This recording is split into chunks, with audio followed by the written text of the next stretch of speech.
Welcome back for another episode. We are still exploring the music of Good Friday. The piece that we're going to look at is the Crux Fidelis by Venantius Fortunatus. Now, before we begin, this is the last long video, I promise. This hymn was written by Venantius Fortunatus, whom you may remember from our Palm Sunday video, who also wrote the hymn Vexilla Regis. Venantius wrote his hymn in addition to the Vexilla Regis for that same procession of the relic of the True Cross into that newly founded monastery in Poitiers at the behest of Queen Radegunda.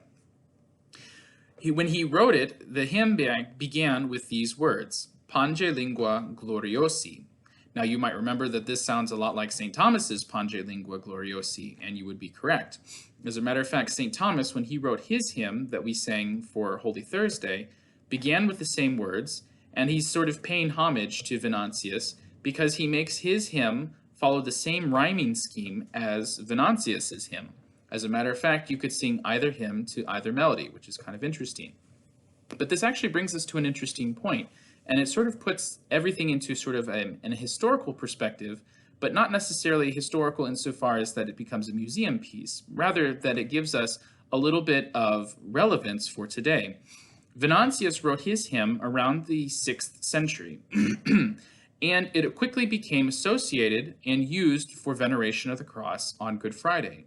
So much so that by the time that St. Thomas, who lived almost 500 years later, when asked to write his hymn, didn't presume to write something completely new. As a matter of fact, he knew of Venantius's work and could appreciate its work, that he decided to follow the same model and gives us an equally beautiful hymn that in his own Pange Lingua. Now this is interesting because that the Venantius's hymn and its association with Good Friday makes the liturgy just as relevant as the time of Venantius and at the same of St. Thomas as it is today. As a matter of fact, that when the new missal came out in 2011, this hymn still found its way into the missal and into the liturgy, which shows us that this hymn, despite its age, really is just as meaningful today as it was at the time of Venantius and at the time of St. Thomas. And so that this music is just as much a part of the liturgy back then as it is now. Now, a few things we're going to talk about the music. You'll notice that in striking contrast to the sort of tender, plaintive melody of the Populi Meus that we listened to in the previous video, this takes on a much more grander and much more triumphant tone. The musical lines are long, they have very wide intervals, and they have that rhythmic drive that really does not seem to sort of deal in sort of the pathos that we heard in the previous video. All of this kind of gives the sense that this music is kind of joyful. And I think you will find out with the rest of the hymn, which you'll include in this video, that it does have a sense of jubilance. The entirety of the hymn is included in this video, and I encourage you to meditate on it this Good Friday. It's an exquisite hymn, and I hope you enjoy. Faithful Christ, the saints rely on, noble tree beyond compare. Never was there such a scion, never leaf or flower so rare. Sweet the timber, sweet the iron, sweet the burden that they bear. Sing my tongue in exultation of our banner and device. Make a solemn proclamation of our triumph and its prize. How the Saviour of creation, conquered by his sacrifice, Faithful Christ, the saints rely on.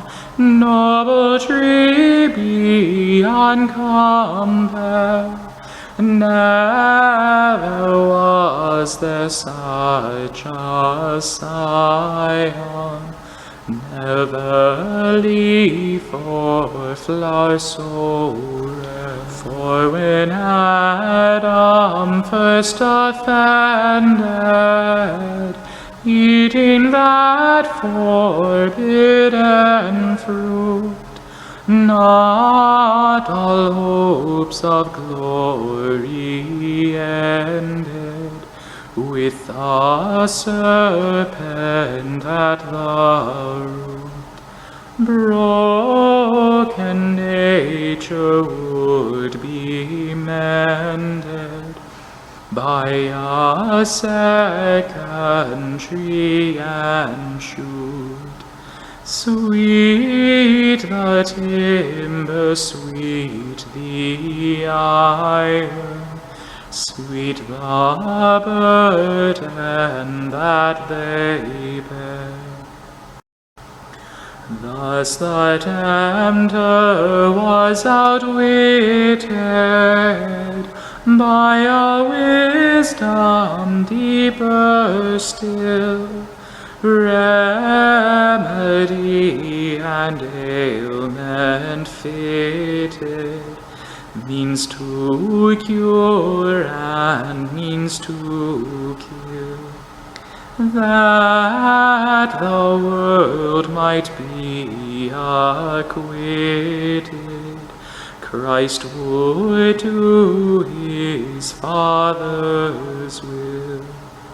Faithful cross the saints rely on, noble tree beyond compare.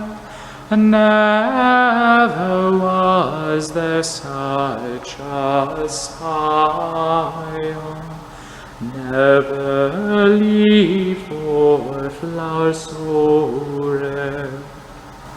So the Father, out of pity for our self-inflicted doom, sent him from the heavenly city, when the holy time had come. He, the Son and the Almighty, took our flesh in Mary's womb.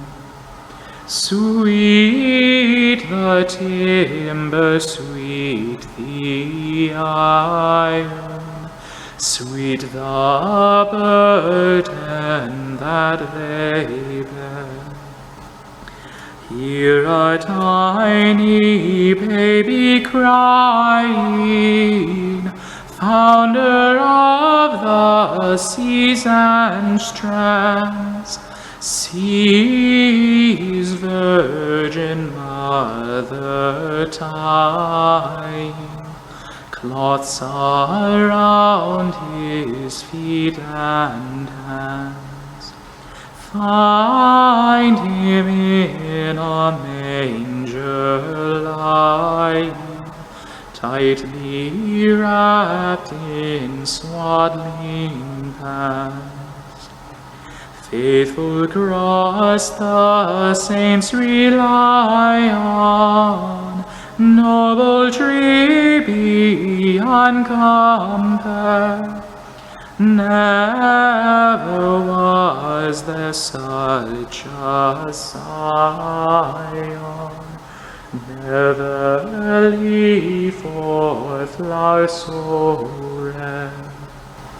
So he came, the long expected, not in glory, not to reign, only born to be rejected, choosing hunger, toil, and pain.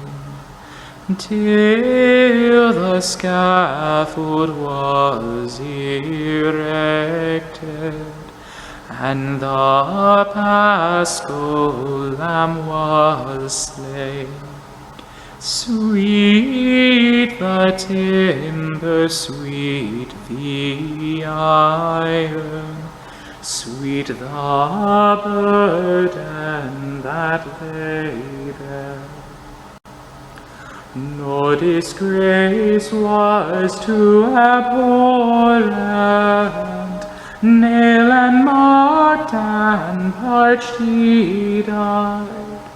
Blood and water double warrant issue from his wounded side, washing in a mighty torrent earth and stars and ocean tide.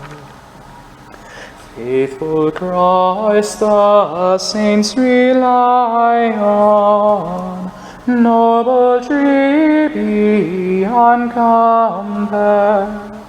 Never was there such a scion, never leaf or flower so rare. Lofty timber, smooth your roughness, flex your boughs for blossoming. Let your fibers lose their toughness, gently let your tendrils clean. Lay aside your native gruffness, clasp the body of your king. Sweet the timber, sweet the iron, sweet the burden that they bear. Noblest tree of all created, richly jeweled and embossed, post by lamb's blood consecrated, spire that saves the tempest tossed, scaffold beam which elevated carries what the world has cost. Faithful Christ, the saints rely on, noble tree beyond compare. Never was there such a scion, never leaf or flower so rare. Wisdom, power, and adoration to the blessed Trinity, for redemption and salvation through the Paschal mystery. Now in every generation and for all eternity. Amen. Sweet the timber, sweet the iron, sweet the burden that they bear.